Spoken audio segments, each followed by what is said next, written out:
Hello, everyone. I'm Art Hunter. This is the Canadian Association for the Club of Rome, our 17th presentation by members and guests on items of interest to a much larger community. Today we have John Legg, KCOR member. His topic is arms control and disarmament. John, do you want to go ahead? Thank you, Art. Welcome, everybody. This is a vast subject, and my first objective is to simplify it. At times, I will read a few little things for flavor, and I should mention as an acknowledgement that it's called the State Department. That part is not part of their title. It's called the Arms Control and Disarmament Association. So I had heard of them, and I went to them, and they sent me all sorts of very interesting information. What's of particular interest to us is that they sent about 60 pages of something called the Congressional Research Service. And that is a year-to-year, up-to-date analysis of all the things that have happened which are of interest to the US government. So what you will find here, and I have chosen a few little bits and pieces, is some of the present Congressional Research Service comments on previous administrations, their points of view, the problems they had, and in some cases, what the Senate of 2 or 3 administrations ago was thinking and doing. So we have a little bit of an advantage to have the thoughts of today's Senate research people. So I'll just switch to the next slide and see if that works. Yes. Okay. I'm just giving my own background here. Before I even joined Foreign Affairs, I went to 2 military colleges, and McGill was in there somewhere too. And then I had to pay for my education. So I spent 3 years in the Royal Canadian Navy. So much for that. Now there's the collection of time periods at headquarters. So in Canada at headquarters, and on the right-hand side you see abroad. And these are not all my postings and not all my assignments, but ones that have some particular relevance to arms control and disarmament. Now, the very first one, before I went on my first posting, no, sorry, it was not before. The very first one before the first posting was the one abroad. That was my first posting to Vietnam in 1966 during the war. So based in Saigon, but got to go to Hanoi as well, which during the war was fairly exciting. And in any case, I just mention that as relevant because it's in an existing fighting war. Okay. A few postings later, back in Ottawa, 3 years in headquarters, concentrating with one other officer on defense relations with the USA. So if I say NORAD, you'll know roughly what's going on. But there were so many things, and there still are, which it's very difficult to put one's head around them. Then a bit later on, 76 to 79, went to Yugoslavia. And of course, that Yugoslavia was not part of the other side, let's say, but Bulgaria was. So got to visit Bulgaria a few times during the 3 years in Yugoslavia. But as you will remember from Tito's time, Yugoslavia was extremely active. So I won't carry on about that. And then I guess my main expertise was back in Ottawa, where it's marked arms control and disarmament for 4 years. We concentrated, or at least I concentrated at that time, on multilateral disarmament. I will mention bilateral a bit later on, so you'll see when I'm talking about USA and USSR for the bilateral. The next one I mentioned, Director of Special Foreign Intelligence, I mention it only because it was very much of a coordination position, and there, of course, any department that had an intelligence operation, and I mentioned in passing D&D, CSIS, RCMP, and the Privy Council Office. So it was, how should I say, up to date on everything of any foreign interest. Finally, 2 years in Geneva, and that's where the main multilateral body, permanent body on arms control and disarmament sits in Geneva. And so 40 member, but anyone can sit in fact. So needless to say, very instructive. Now, into the talk itself, let's just, what arms control and disarmament, what do we mean by that?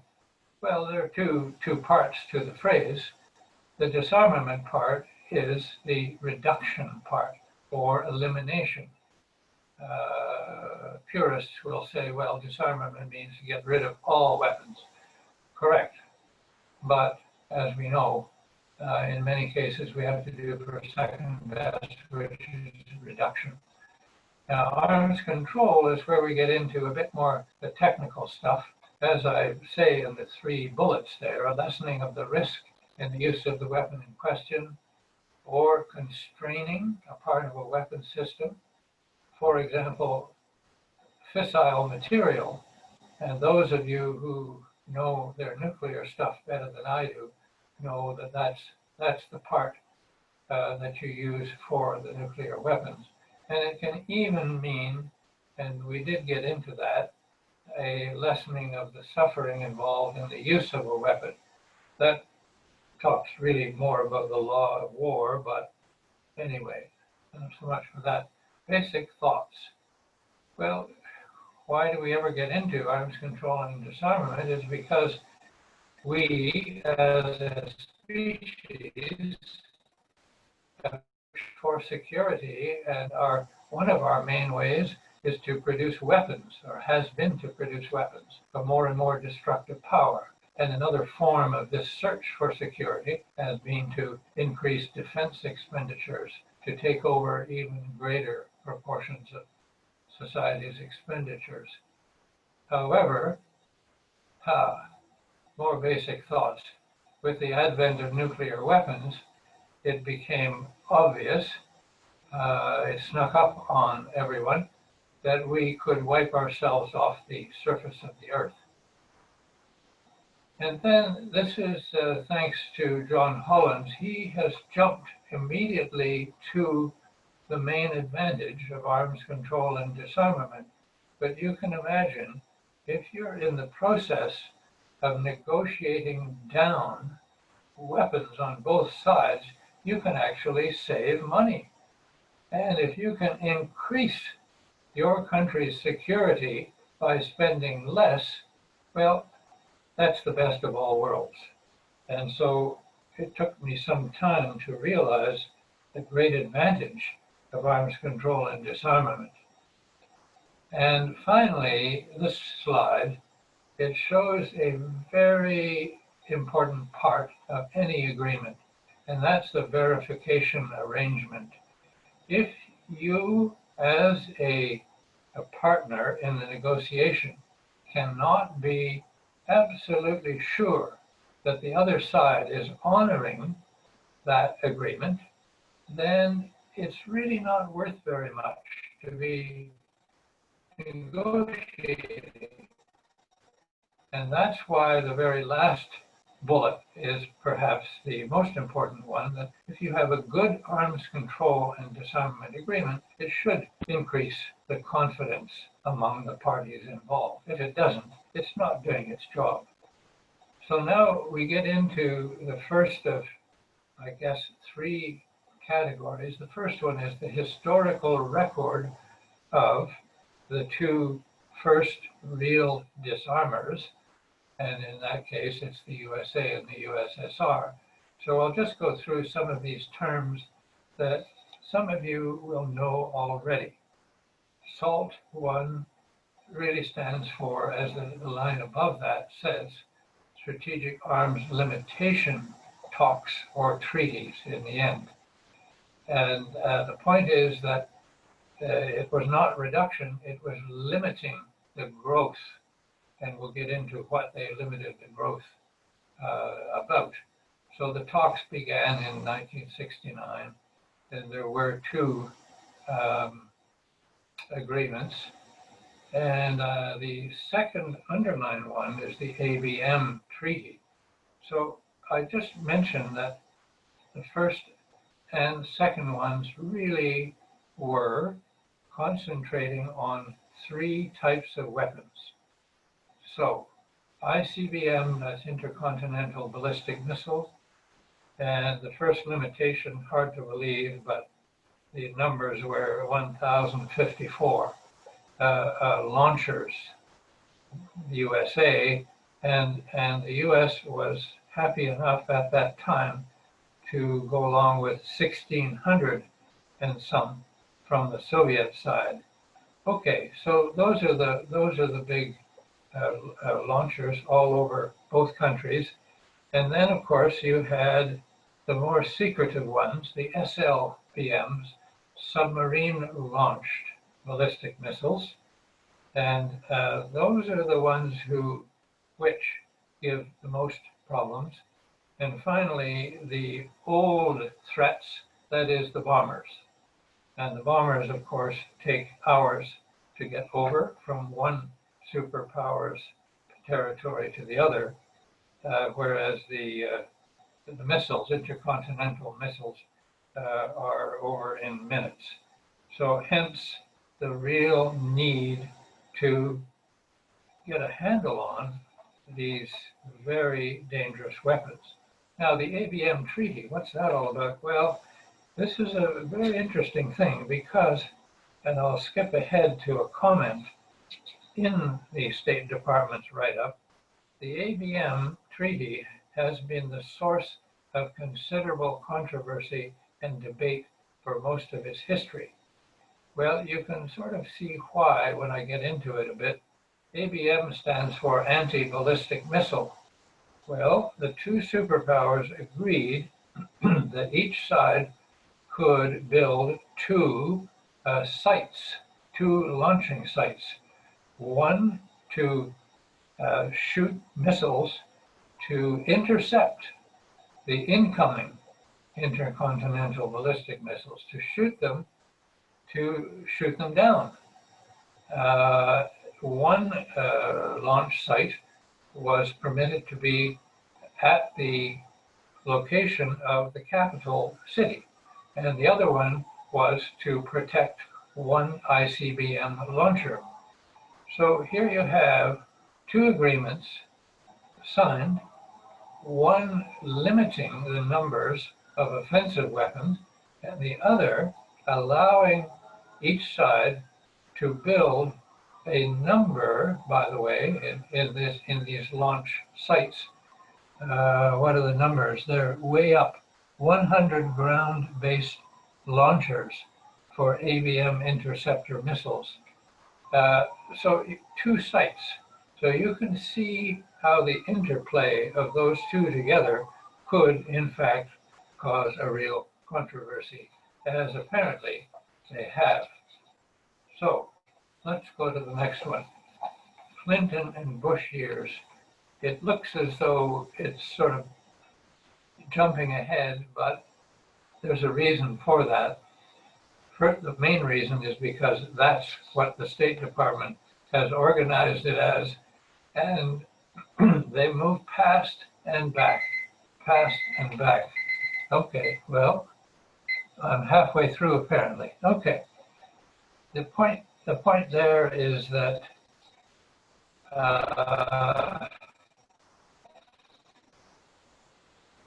the two do work together. That is to say, the SALT, which then moved to START, and the ABM. So START in this case means strategic talks on reduction. Hold on. Okay. ART, reduction talks. So strategic arms reduction talks. Here's where things got more difficult.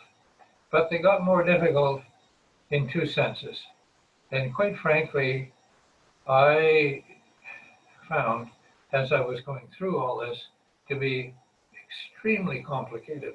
Why? Because the allies on both sides were involved. And so it was not really just bilateral, USA and former USSR, as the title says. You were getting into, well, in this case, what do I read here? The deployment in Poland.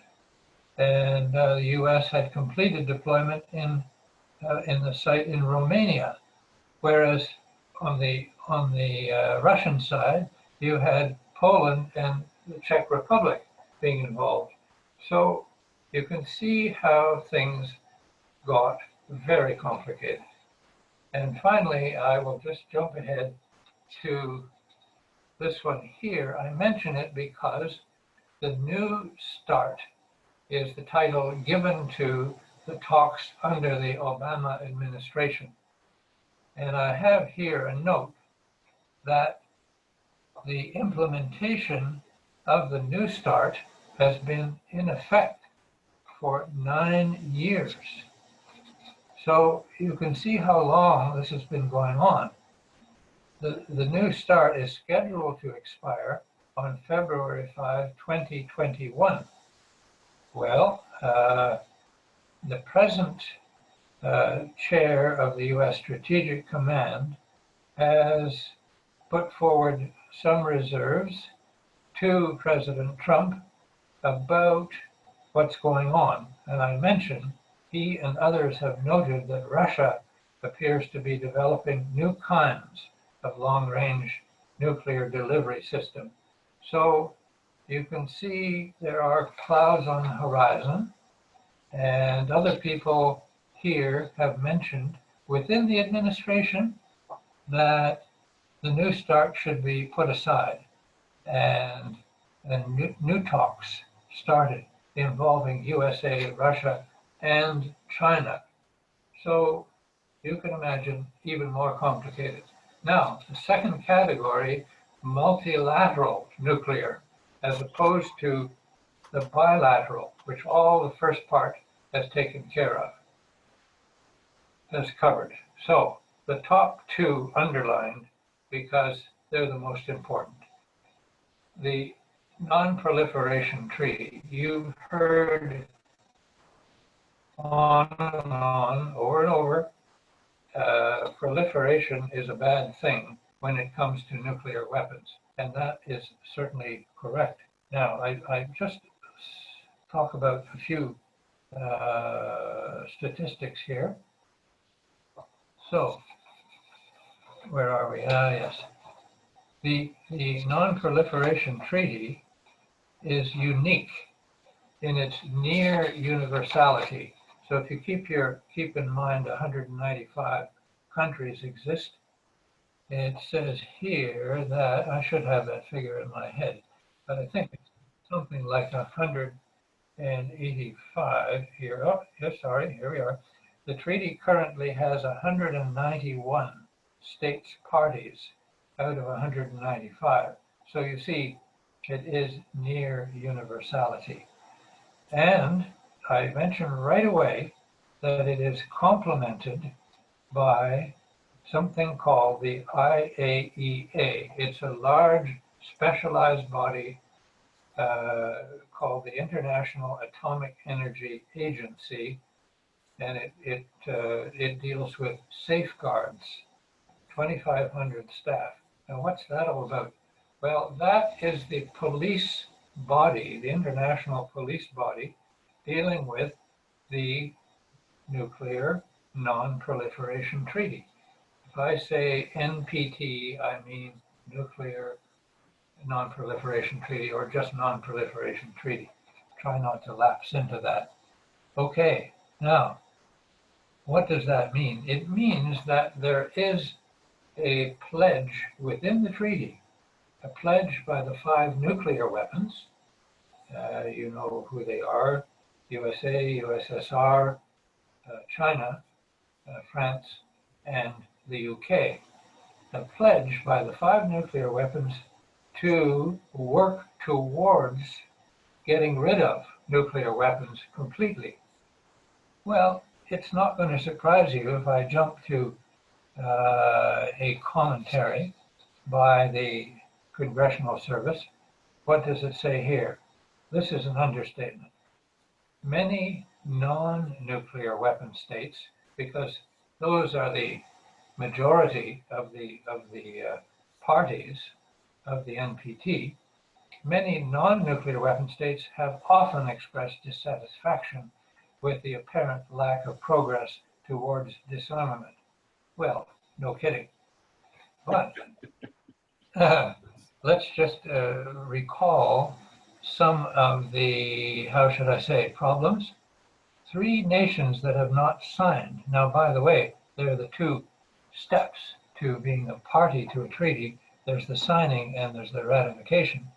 Well, 3 states that haven't even signed: India, Israel, and Pakistan, which possess significant nuclear weapon capabilities. So, and then you get onto other countries who have not ratified. Argentina, Brazil, oh, excuse me, they suspended, and I jumped in too soon there. The ones, anyway, I think there are others who haven't even, hold on, here we go. I mentioned this already. Only India, Pakistan, Israel, and North Korea. They are now completely outside the treaty. So they have not even signed. So you can imagine the, let's just say, what's the word? The can of worms within each pair and more of those countries.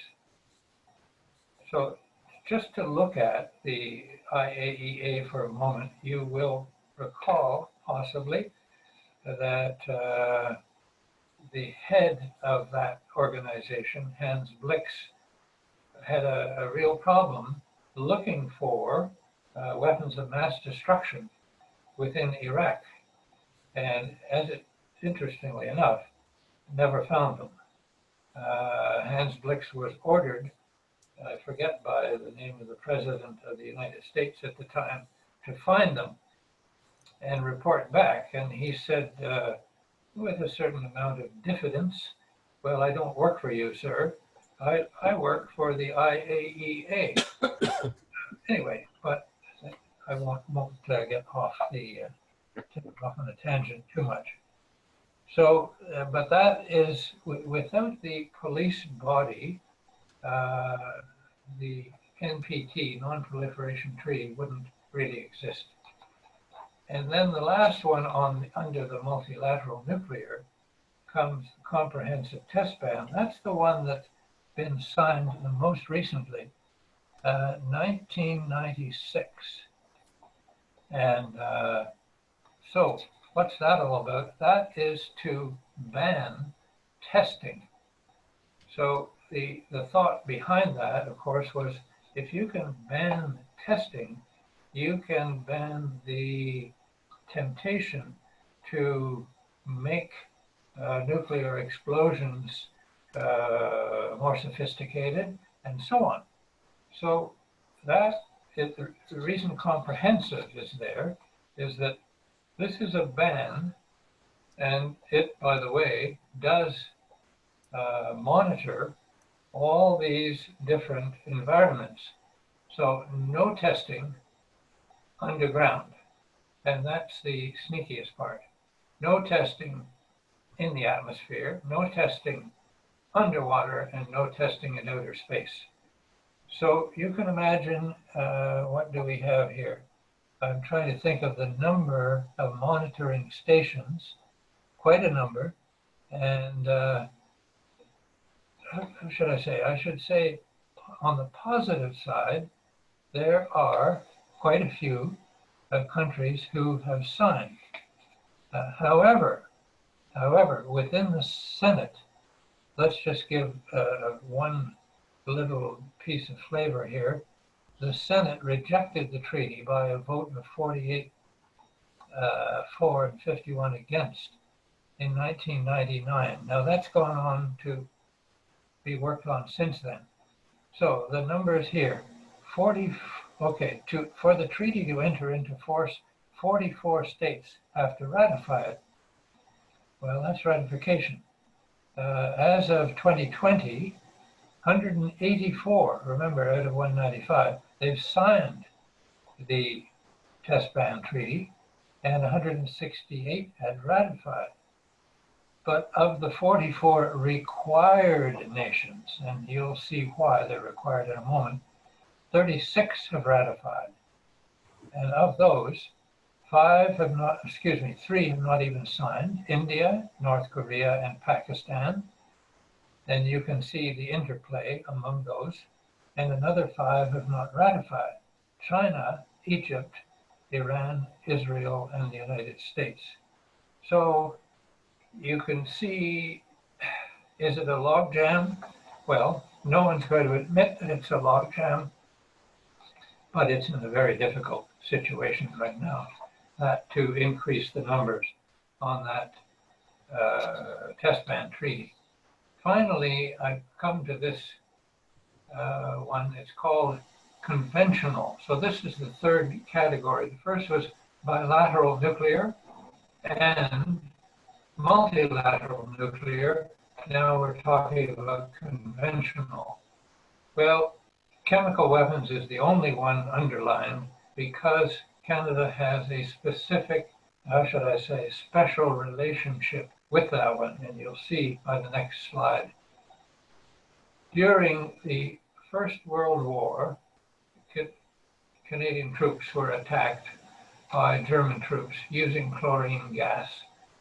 And as Art corrected me on the casualty figures, 6,500 Canadians were killed or wounded. Needless to say, that was seared into Canada's memory.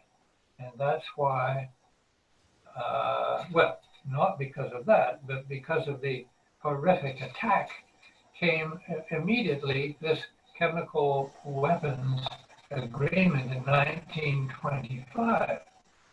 But as I said in the last underlining, this is a toothless agreement because although it bans the use of chemical and biological weapons in war, the second bullet says it does not prohibit the development, production, or stockpiling. Well, it's a toothless agreement because under there you have the, the third bullet, there are no verification arrangements. People didn't know how to verify whether a treaty banning chemical weapons was being lived up to or not. And the last bullet says, commonly believed that the main reason chemical weapons were not used in World War, that should be World War II. I corrected that this morning, but it never got through, but that's all right. They weren't used in World War II is because both sides had them. And they knew how deadly they were, so they did not use them. Now, the one that really counts is the one that was just signed in 1993. It won't surprise you, the first bullet says that defensive amounts of chemical weapons have been kept since 1915. Canada has maintained at a very large military base, has kept defensive amounts only, because I can see that's 30 minutes and time is nearly up and I'm nearly finished. So the point there is you cannot really defend against chemical weapons unless you have the worst of them. And DND has the worst of them. But this is not stockpiling, because Canada never in fact stockpiled or produced. But the chemical weapons at defensive amounts, yes. Other countries, and that's what makes this a powerful agreement, the other main producers and holders have pretty well finished destroying all of them. Some are not quite there, and I mentioned two countries in passing, Russia and Syria. I won't go further into things there, but you can see why Canada was especially active in negotiating that treaty, because we felt we had a stake, a historical stake, in controlling those weapons. Questions? No, I got rid of these this morning. This is the one I wanted to go to. A little bit of a dialogue here, just to depressurize from that subject. Hobbes says to Calvin, how come we play war and not peace? Calvin, too few role models. Okay. Calvin says, now, okay, hold on now. I'll be the fearless American defender of liberty and democracy, and you can be the loathsome, godless, communist oppressor. And Calvin says, and we're at war, remember. So if you get hit with a dart, you're dead, and the other side wins, okay? Hobbes says, gotcha. And here's the last slide. Kind of a stupid game, isn't it? Thank you very much for your attention, and I look forward to whatever questions may come up. Okay, John, thank you very much. I get the opportunity to get a first question in, but we have three waiting for you as well. You didn't mention anything on the decision by both sides to have multiple independent re-entry vehicles, MIRVing versus just limiting the number of launchers. And I didn't hear you comment as well on the Strategic Defense Initiative, which, as I've indicated to you privately, I was very much in favor of in the 1980s. Yes, this is one cannot really, I was about to say that was a detail, but in fact, we're talking about millions of tons of TNT, and that's not a detail. So when you do talk about ICBMs, Intercontinental Ballistic Missiles, especially the USA, they started they developed the ability to have multiple re-entry vehicles. So you send up one missile, for example, and that missile carries in its warhead, and correct me on the details of this, which are important also, Art, you have independently, they are ballistic missiles, I believe. They're not cruise missiles, but they're independently targeted. So you could have, I don't know what the figure is, but you can have a high number of independent warheads breaking off from the original warhead which was fired. And so you can imagine the problem for the defender. You're talking a lot of destructive power. So this is what we're really talking about now. SDI, please recall to me, because I think you did mention it, but give me a memory jolt and it'll all come back.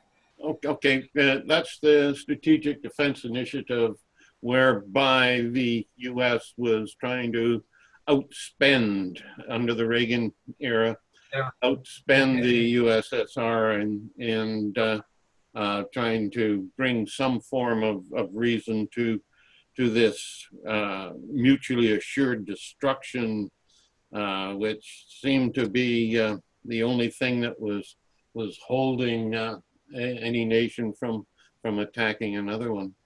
But rather than get into that, let's talk about, or let's turn the questioning over to those who have indicated. And the first one is Ted Manning. Ted, do you want to go ahead?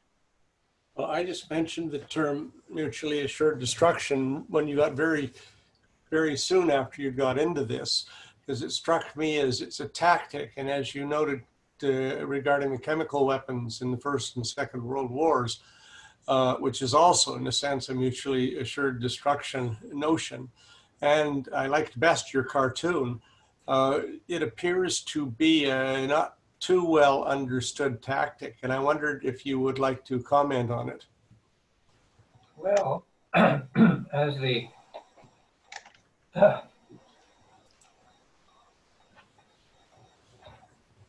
it carries within it, as you put your finger right on it, Ted, carries within it many contradictions, because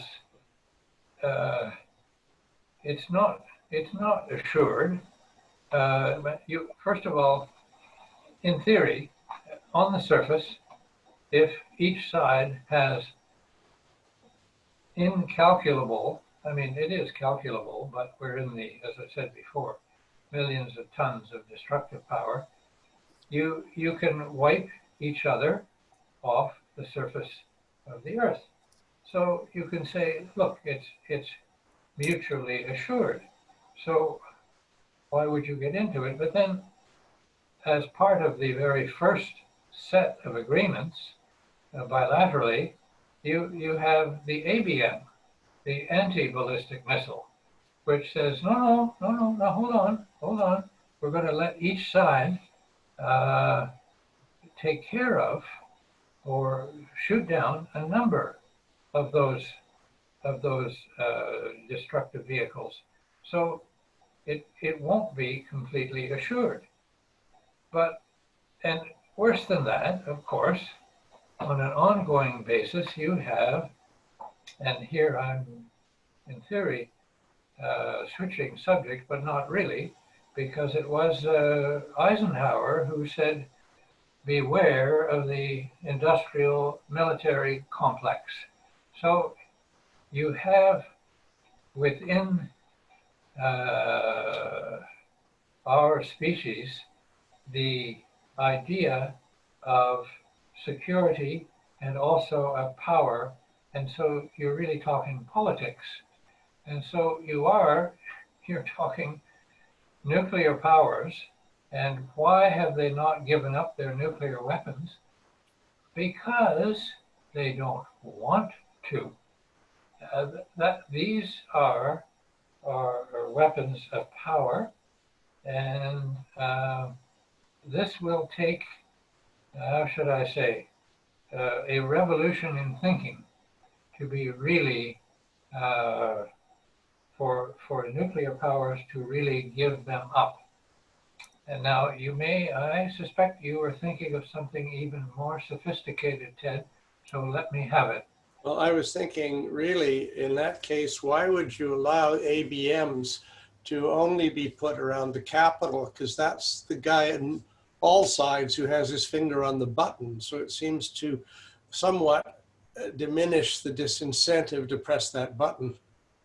Excellent. Well, quite frankly, it's an excellent question, and I do not have an answer because I am an observer of this pretty long-standing and serious dialogue between those two superpowers, and I suppose Russia is still known as a superpower. So it's a very good question. Oh, and by the way, your question brings up probably a partial answer to the way the US side carried out their side of the agreement. They did not bother or did not build the ABM site, that is to say the Anti-Ballistic Missile site at Washington, D.C. They only built one. And was that because of internal political reasons? That is to say, people all over the USA saying, hey, you're protecting those fat cats in Washington, D.C. You're not protecting us. What the hell is going on here? Now, I don't know. Was that the reason for them not building that one? I don't know. But they did build the one in North Dakota. So there we are. That may be a way into the answer to your question. Thanks, John. That's good. Okay, and next we've got Anitra. Do you want to go ahead? Yes, since this is a Club of Rome discussion, I think I should bring up ethics and the scientists who created the A-bomb during World War II. First of all, they'd been working on the atomic theory in Europe and in the United States for some time. The scientists at Niels Bohr and Enrico Fermi and so forth. Second of all, I'm not sure they all knew what their laboratory work, which originally was done at Oak Ridge and at the University of Chicago and so forth, and then got put together in Santa Fe at Los Alamos, where everybody was cut off from talking to either themselves or anybody on the outside, was really going to do. I think they were all the scientists who did the isolation of the uranium and who did the various tasks of putting this together. I don't think they really understood how completely devastating it would be. And unfortunately, I know a lot about this because my first husband, Frederick Kochi, was at the Radium Institute of Otto Hahn, who was one of the chief architects in Germany, in Hitler's Germany. And he sneaked out of the country, lost his citizenship almost forever, and then came to the United States. But my second husband, he died early. Both of them died very early in their 50s. They were much older than I, of course. The second husband, Richard Bader, was at the Enrico Fermi after the war, where they all sat around really thinking how unethical the scientists had been and how they now had to pivot this and use this tremendous amount of activity and knowledge for something. And they decided on oceanography and space. And of course, Kennedy went along with that 10 years later. And that's what happened to a lot of the know-how, besides going into military weapons. But in terms of the ethics, it doesn't seem to me, if it was really mutually destructive demolition of the world, that people had correct ethics at those moments of putting together the atomic bomb. That was the moment. Once you let the gorilla out of the cage, then God knows what will happen. And this is exactly what did happen then, because a lot of tin pot dictators in places like Iran and Pakistan and so forth, and North Korea and so forth, got a hold of some of these.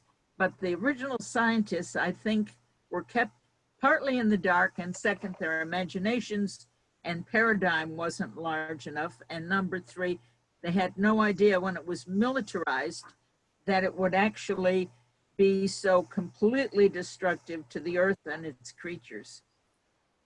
Okay, thank you. John, did you want to make a quick comment? We've got quite a number of questions in the queue here. Well, I won't, except to say that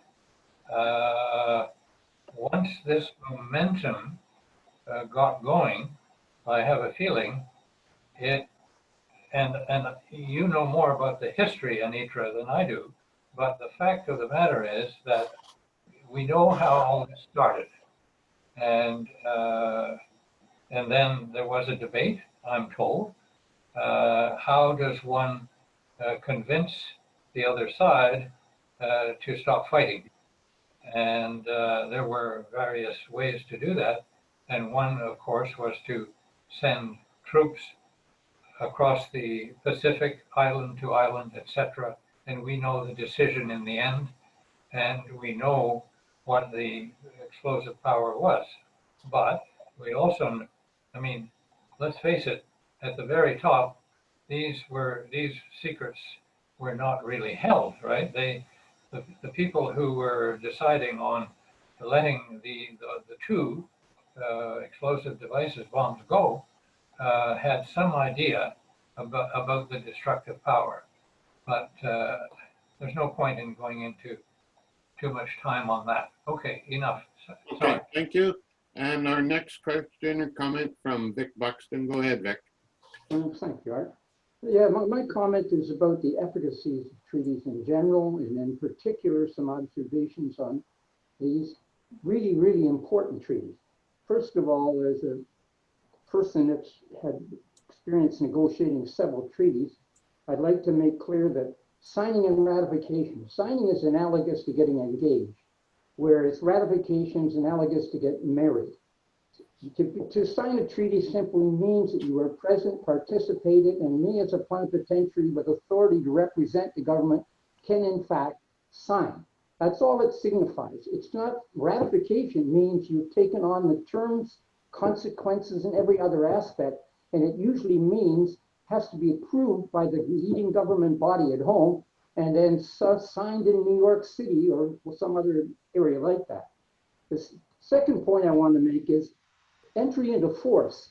The efficacy of a treaty is normally based on the conditions for entry into force, and that's predicated on impact. Usually, for example, under the Marpol Convention, marine pollution from ships, it has to be a certain quantity of global shipping to entry into force. And, you know, not just number of countries. So the efficacy of a treaty is really a component of the entry into force. And the last observation I should make, my experience, the best treaties of all are the ones that contain consequences for non-compliance. For example, under the Montreal Protocol, countries that are party to the agreement cannot do business with countries that are not parties to the agreement in terms of exchanging, selling, assisting on ozone depleting chemicals. And I've seen that in the context of these defense treaties, I think they're lacking some of these comments. So John, any commentary you might make on that, those aspects would be appreciated. Those are excellent, excellent comments, Vic. And quite frankly, many nuances which you just exposed to me had been right over my head. And had I taken some time to get to know some of my colleagues in foreign affairs, especially in the legal division, then, you know, it would have been even clearer. So you have taught me some valuable points about treaty making. And as you say, the consequences at the end, those are the best of all. So thank you. Okay, thank you. Our next comment, John Meyer. Go ahead, John. Hi, Yep. John. Hi, I'm interested, this is more technical, but the degree of nuclear overkill capacity. Now, there are two layers here. The first layer is the ability to put nuclear bombs down on the targets you want to incinerate. And we probably have, I don't know what the factor is, but there are probably vastly more bombs that exist than targets. The second question, but the question I really wanted to ask is, how many nuclear weapons going off in the atmosphere does it take to change the climate irrevocably? I've heard the comment that if Pakistan and India had a nuclear war with their very limited number of weapons, that it in effect would doom the planet. Now, I'm just wondering if that's right, that with 100 weapons or so, you make the outcome of a nuclear war absolutely irrelevant, because you may incinerate the people you're really angry with in the first 10 minutes of the war, but 2 weeks later you're going to be dead anyway. So you win for 2 weeks and celebrate for 2 weeks, and then everybody dies. What do you know? Can you comment on the limits that actually should be in place if we want to protect the rest of the planet rather than just the combatants? John, I wish well, I don't know whether I wish I knew, because it's a depressing subject to think of. And I would immediately turn to, well, Gordon Kubinek, I think, took chemical engineering, and who among our illustrious group has really gone into the biology and the chemistry of the environment. But I mean, this has occurred to me, of course, earlier on, so that the whole thing is, I forget whether it was Calvin or Hobbes, but it is a pretty silly thing. You know, I mean, it's a little bit like, it's not, no, you can't draw parallels with Beirut and Lebanon, but by the time that the corrupt politicians have finished, and then you have this damned explosion, I mean, you're bouncing around stuff that's already destroyed, except in this case, it's destroyed and dead. So I don't know. I just don't know. I could just add a comment that to answer your question, John, of how many, not very many is a good response, because the power keeps going up and they're kicking just enormous quantities of particulate matter into the atmosphere, blocking out the sun. So it'll get cold. Nuclear winter is the term that has been used as long as I've been tracking all this. Yeah. Okay, our next comment is Susha Mann. Go ahead, Susha. John, first I am really inspired how behind the scenes scientists and other people been working to protect our planet by designing these treaties. Now, my question is on the test ban treaty. Maybe I'm the odd one who got a bit confused there. So when did US and USSR sign on the test ban treaty? And when they did sign, if they did sign, then who were the violators after that treaty was signed by majority of the people? Who were the violators, and who are, I know you mentioned India and Pakistan, so I understand they don't tend to sign anything, but who are the other ones? Well, to use Vic's precision in terms, we don't know if there has been a violator. In theory, there has been no violator, because just being involved in the negotiations for a comprehensive test ban treaty, you are negotiating a treaty which will have you, if you ratify it, you will not be able to violate it. So the point is, as far as we know, there has been no violator.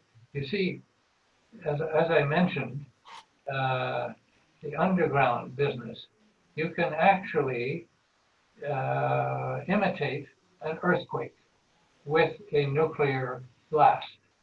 And so if you do this, or with just TNT, excuse me, with a lot of explosives.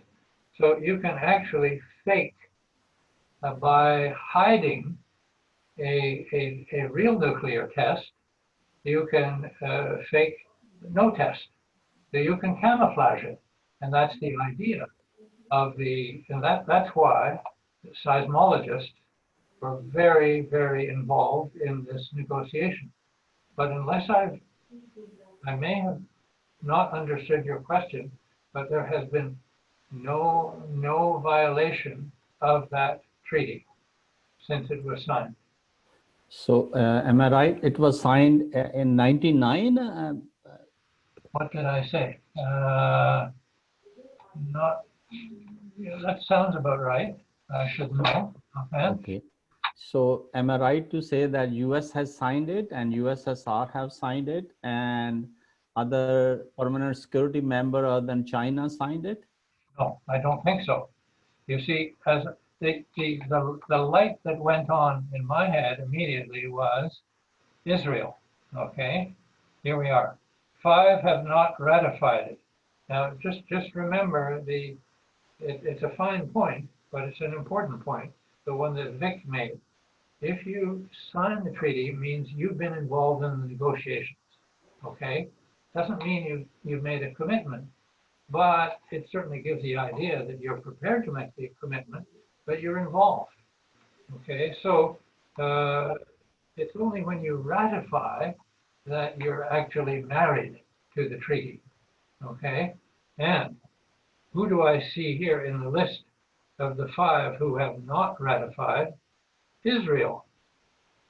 Well, you know how close the power links and call that political or military or other between the USA and Israel are. Well, it doesn't, to me, that's why the United States has not ratified it. But by the way, I see Iran and China as well on that list. So those are the reasons. Those countries have their own power reasons not to ratify it. And so I hear 4 names you mentioned.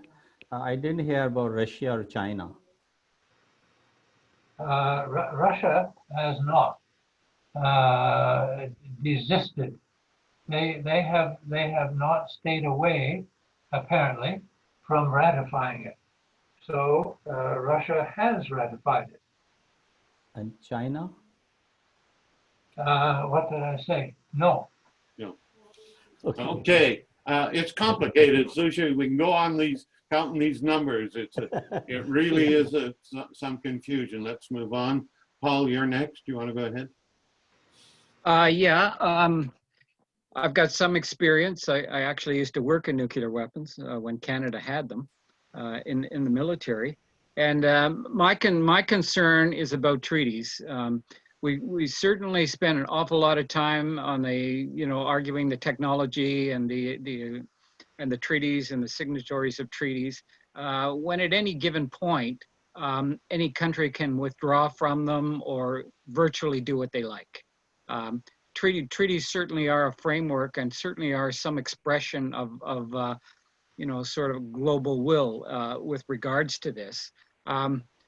I worry a little bit about trying to put agreements in what is in effect a collegial arrangement of nations at the United Nations, as opposed to one that can actually enforce any given treaty at any given time. Very few of these things will result in sanctions or punitive things unless there's a coalition of the willing that get together and do something. All of the resolutions that have been made. So my point is that we're entering a very dangerous time. In spite of what's being said about nuclear winters, I belong to Pugwash, where nuclear weapons is central to a lot of the discussion. And current nuclear planning in the United States is now moving forward on the development of small nuclear weapons, which actually, in the military thinking down there, may have some usability, as opposed to just being there for deterrence. And we're all aware that there's something like a $1.some trillion modernization of weapons, nuclear weapons going on in the United States. So the real problem in all of this may not be everything we've talked about. It's really the moral quality of the highest level leadership that we have. And somehow that has to be addressed at that particular level. The kind of people we have, given the powerlessness of treaties and consequences. I mean, consequences come in two ways. They come in punishment and sanctions, but consequences also come in terms of beneficence. We benefit from this in some way, in some prosperity or safety or integrity in some context. So that's about the point I'd like to make. And if you have any comment, I'd appreciate it. It's a very, very good question, Paul, and I will say that you're aware, perhaps more than I, that one does get a certain time to withdraw from a treaty. And so you have in fact raised the balloon or turned the red light on when you indicate your intention to withdraw from it. But in the end, it certainly gives the impression of being a collegial group which has the power. And I was, as you were asking this excellent question, I was trying to find out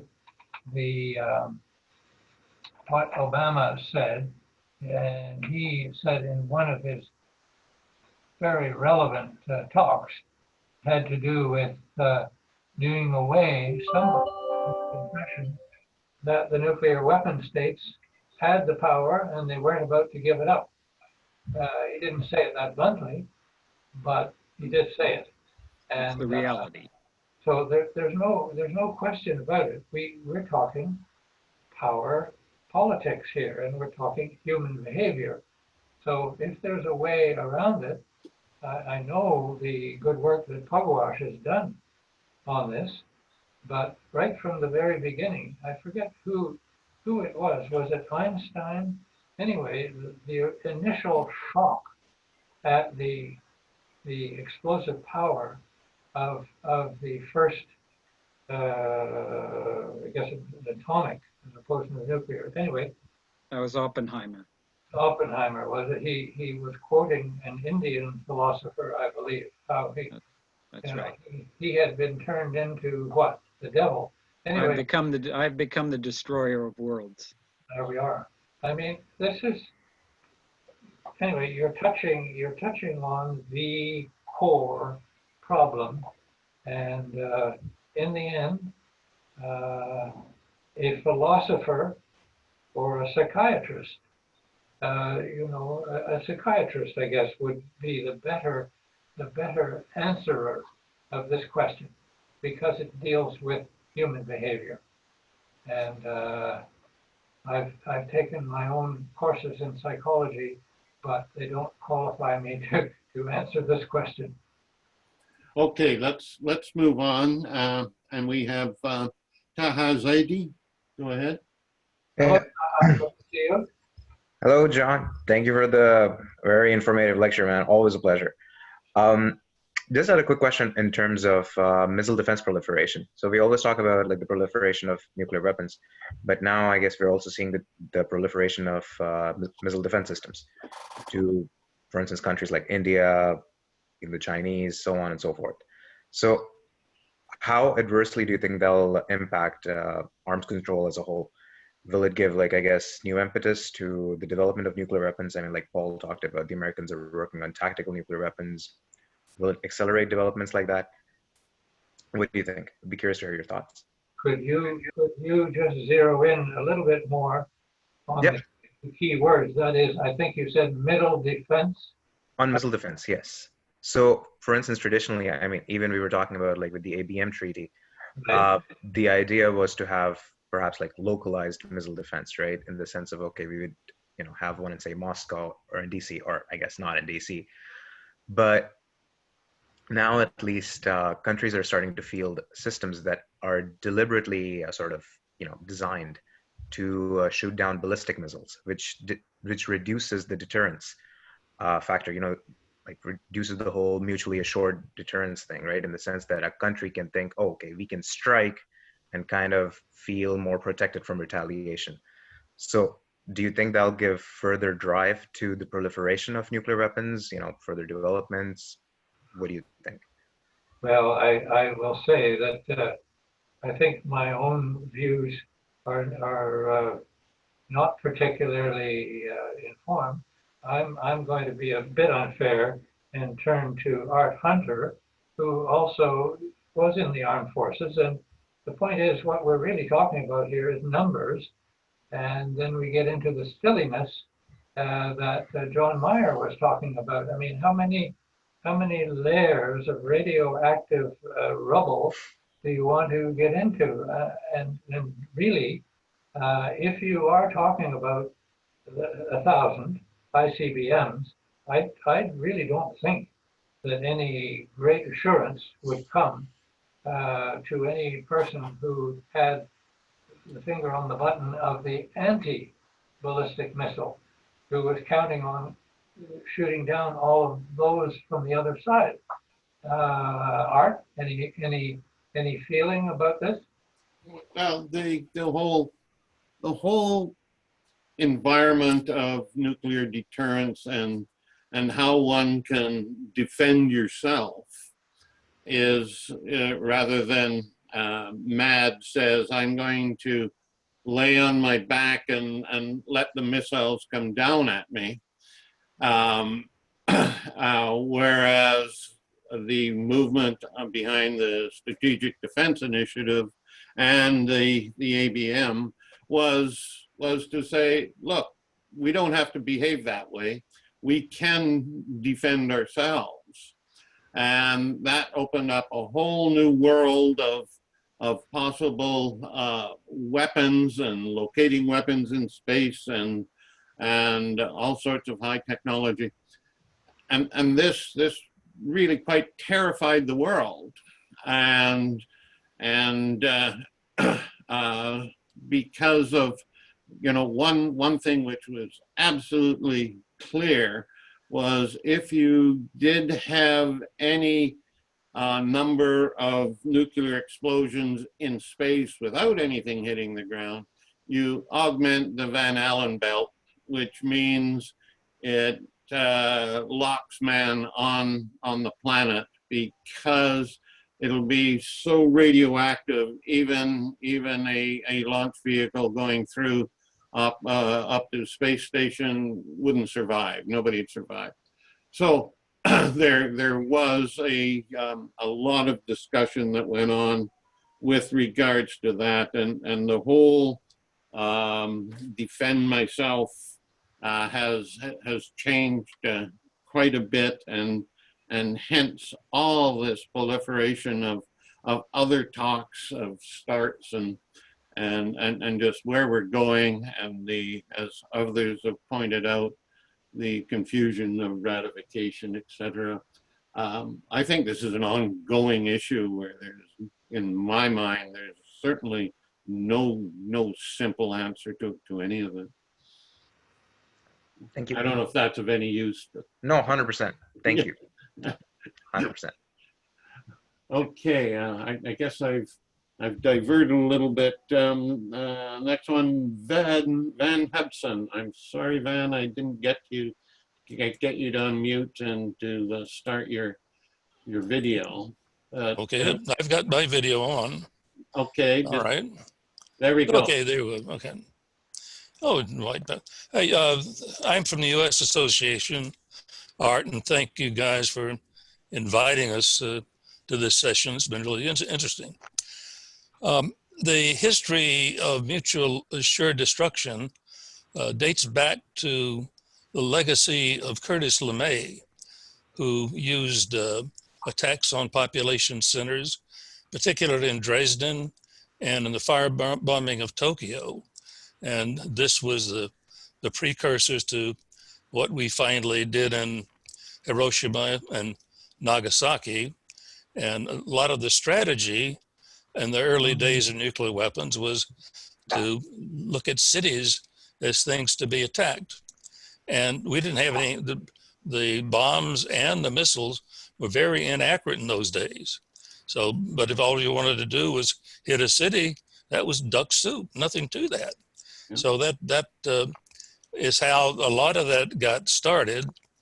And then as missiles got more accurate and we were able to do, someone was asking about the MIRVs, and yes, that means multiply independently targeted reentry vehicles. So each RV can go to a different target. And probably the biggest example of that was in the Poseidon Missile, where there were, I was a project physicist at the Livermore lab for the W68 warhead, thermonuclear warhead for the Poseidon Missile. And they were on the Mark III reentry body. Navy has bodies and the Air Force had vehicles. The Mark III, up to 14 of those could be placed on the front end of a Poseidon missile. And that's 14 with double the power of the Hiroshima bombs in each one. And they could be sent to totally different targets. Now, it turned out, once they got used to it and the accuracy improved, that they couldn't find 14 targets to hit with all those things. So they offloaded 4 of them and tried to figure out how to find targets for the 10 that remained on most of the ones that were deployed. And then I had another comment on somebody asked about overkill. I've looked at all the stuff on nuclear winter and a large-scale nuclear exchange would be absolutely dreadful. It's not going to destroy the Earth, and it could put a big dent in civilization as we know it. But I think most people realize that the average total energy in a hurricane exceeds the energy of all the nuclear weapons on the planet. So when you're talking about just release of energy, that's not going to, that doesn't really wash. But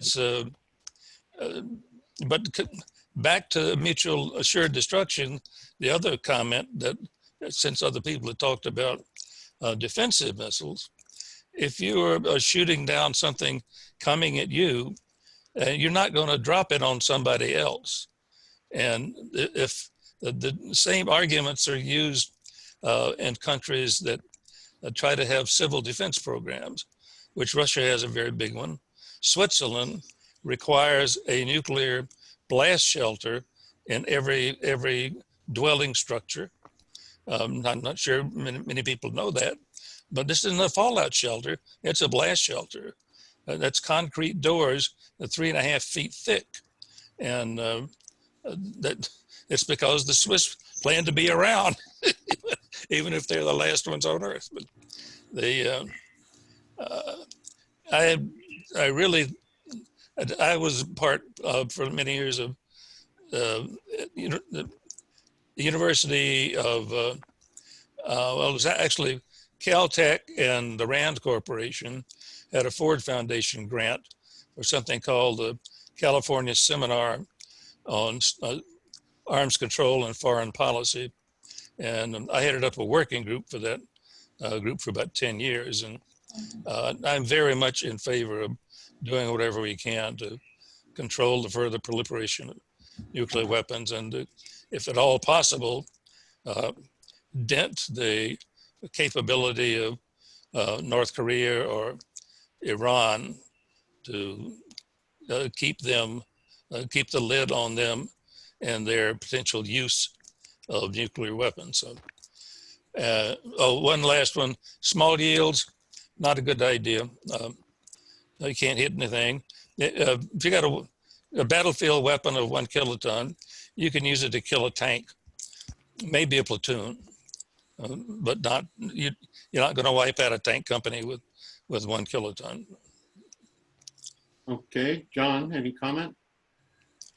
I will admit it's a little bit beyond me to get into this level of detail when you're talking also about the destructive level. I somehow the images of cockroaches go through my mind when we talk about things like this. I mean, the point is that I have found in the past sometimes it can be very depressing to remember going to a beautiful concert, speaking of Switzerland, in an old abbey in Switzerland. And by the way, we lived in one of those buildings with the 3-foot concrete doors.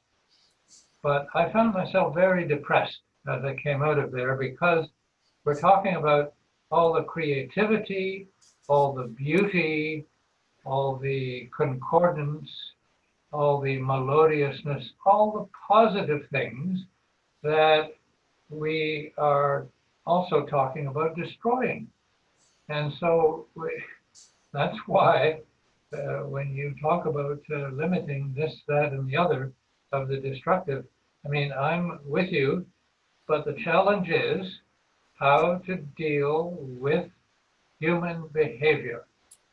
And I should have included you, Paul, in the question before about that, because I don't know what the answer is. And who was it that just, I think you mentioned, Van, a moment ago, the quality of our leadership.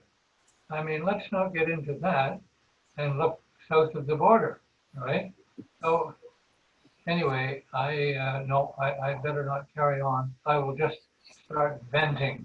Art, you better. Okay, yes. I just wanted to comment to Van. I think your point on encouraging non-proliferation is the only path that we've got that's got any hope of really being limiting and preventing this continual expansion of destructive power. Peter Menke, you're next. Go ahead, Peter. Okay, thanks. And thanks, John, for your very good summary of all the things that have happened. I would like you to comment on the recent treaty on the prohibition of nuclear weapons, which has got the signatures of a very large number of the General Assembly. And if you had any suggestions as to why, I think I know, but maybe perhaps you could share it, why Canada is not signing or doing anything about that treaty. Before we go on with that, I'd like just to share a rather pessimistic, possibly, view that I have after working since the 70s with various groups such as Pugwash, and watching all of the efforts to deal with nuclear weapons and weapons of mass destruction. There have been good things that have happened, for example, with the landmines and so on. And we mustn't forget those and look at those as good examples. But I reluctantly, I'm almost convinced now that the only way we're really going to make any progress with eliminating nuclear weapons is to have a limited nuclear war. I think people will then finally realize that deterrence isn't working and that this is something we have to deal with. And I guess the optimistic part of me says, okay, if we have a limited nuclear war, that it might at least delay the onset of global warming long enough for us to do something about that. But that's pretty optimistic. Thanks. What an interesting comment. John, you got any comment on that? I was filling in hurriedly and a bit in a way a bit out of control, because I was hoping that of the number of treaties on this list. I took a calculated risk and I lost. The answer to your question is page 33, Treaty on the Prohibition of Nuclear Weapons. And I was hoping to quickly get out of it why Canada has not signed. But I'm going to turn the table on you and ask you what you think of the purpose of that was. It brings back memories of the days when the West was getting hoisted on its own legalisms, whereas the Soviet Union was enjoying the public relations advantage it had. Now, please give me the background and give us all the background, because here we have the Congressional Research Service. It has spent, I would say, 7 or 8 sentences on a very small paragraph within 1 page of, what did I say, a 60-page summary of all the important events in the arms control and disarmament landscape. So what was the original purpose of the Treaty on the Prohibition of Nuclear Weapons? I assume it was a combination of psychiatrists and lawyers, because if you could get some key people to sign on to be in favor of prohibiting nuclear weapons, well, you've got it all tied up. But it's obviously not that easy. So can you tell me, now that I've gambled and lost, and I really don't know the answer to your question, please give us your own answer. You've been in this business perhaps longer than I have, because I've had a number of other postings to other countries and other responsibilities back at HQ. What is going on with that? Well, I don't think I can claim any expertise, because this is not my main profession, as you know. Okay. But, well, what it is. I can give you a little bit of history. This is a small group, and we have a Canadian who has, and there's a small group that just won the most recent Nobel Prize for doing this, or not the most recent, but one of the recent ones.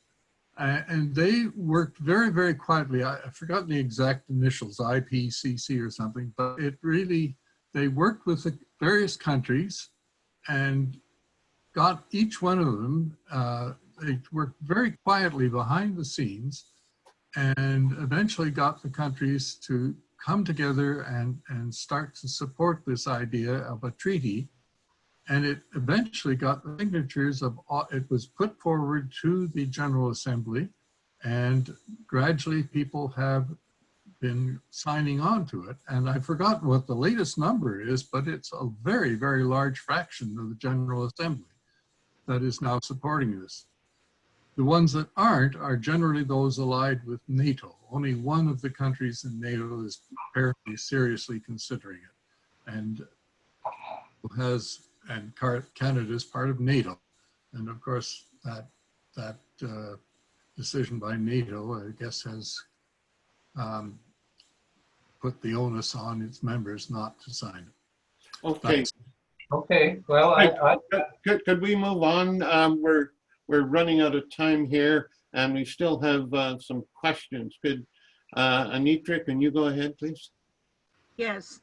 One of the points is there are a lot of techniques of warfare now coming to light, such as lasers in the eyes of the soldiers, pilots, etc., and microbial warfare. And a whole lot of various chemical things which are not really the normal chemical conventional tools of warfare, and satellite kinds of vibrations and things.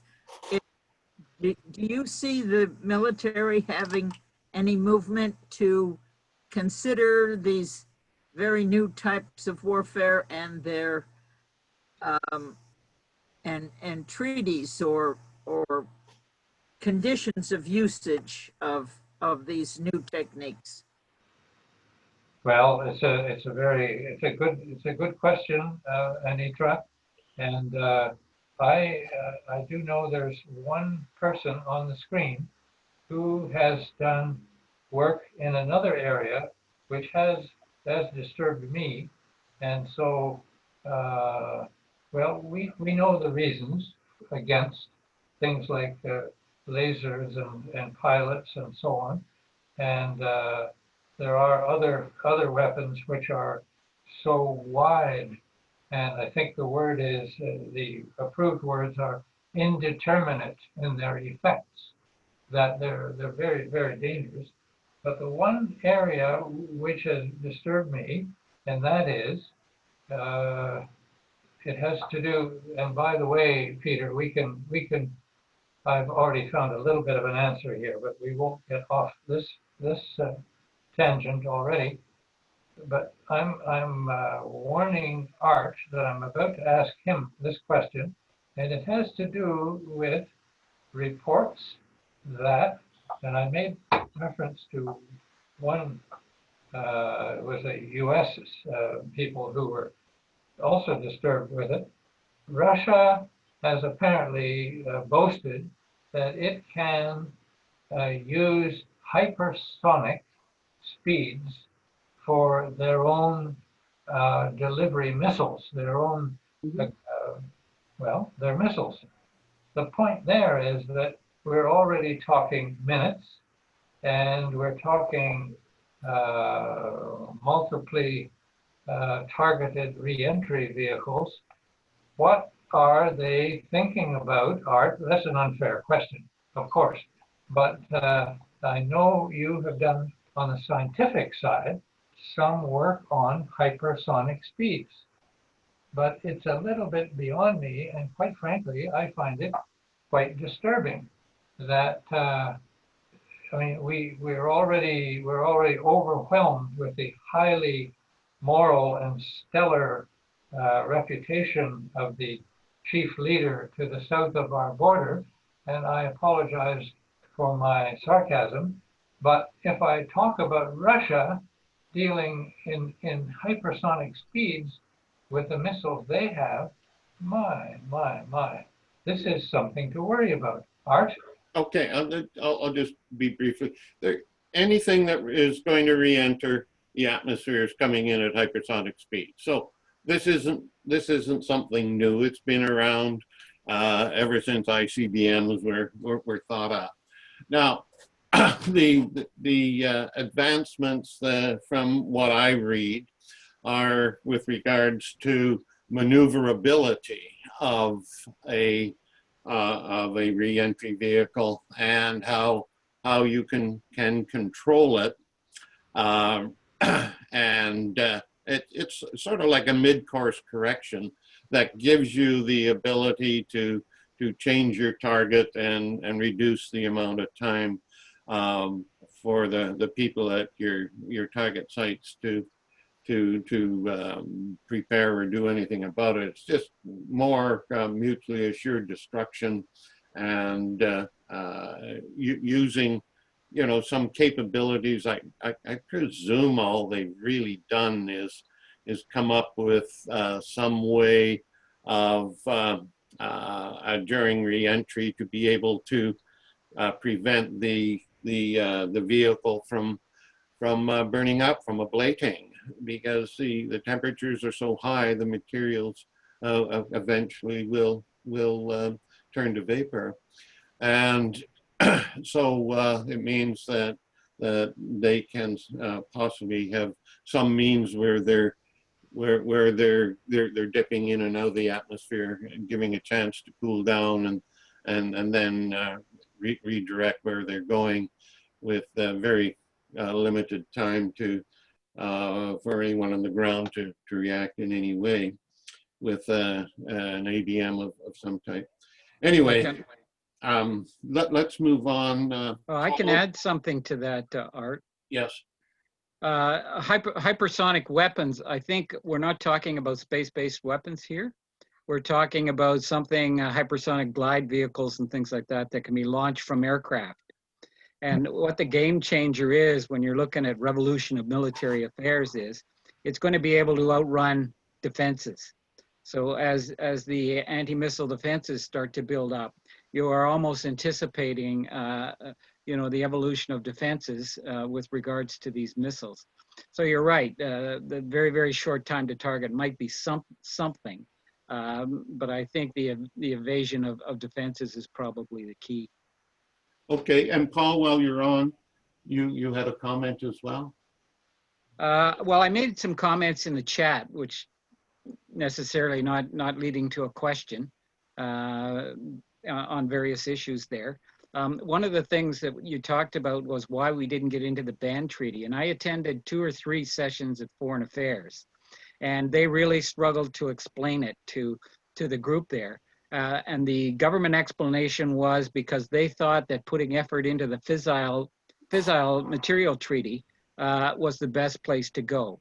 But in the background, of course, there was all the pressure of the United States and the countries who did not sign on to that, and there wasn't that many of them. Certainly the NATO issue was something, Israeli issues were another, so it was relatively complex. Okay, we are past our normal 90-minute cutoff, and at this stage, I know I've left a couple of you sitting with questions, but we can carry on after we end the recording. And John, do you have any last comments you want to make? Just one, and it has to do with, this is not the reason for the comment, but it does bring things back to global warming, which I believe remains the main challenge. And it has to do with an excellent author, and a lot of you will have heard of him already, Gwynne Dyer, his name is. He's a former, he's a PhD, political science, et cetera, but he has served in the 3 navies, which is a little bit interesting: the US Navy, the Canadian Navy, and the British Navy, and he lives and writes in London, England. And I have in front of me a book which is now 12 years old, but it is as relevant today as it was 12 years ago. And it was Taha who talked about the mid-range weaponry. Climate Wars is the name of this particular book. And every second chapter, Gwynne Dyer gives a very lucid explanation about what we're talking about in global warming. And the other second chapter has to do with scenarios. Well, one scenario which is coming up, and the only question is when.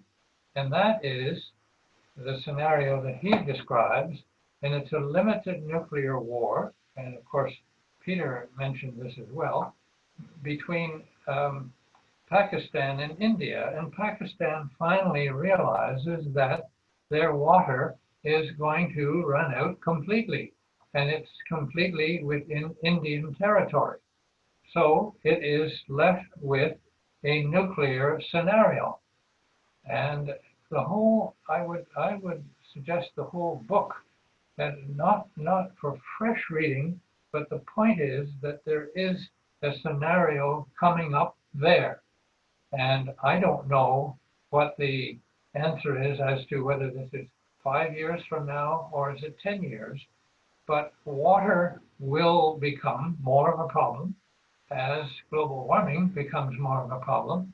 And then you mix in a nuclear relationship, or that's a poor, but anyway, nuclear is part of that relationship between Pakistan and India, and you're dealing with some pretty difficult circumstances there.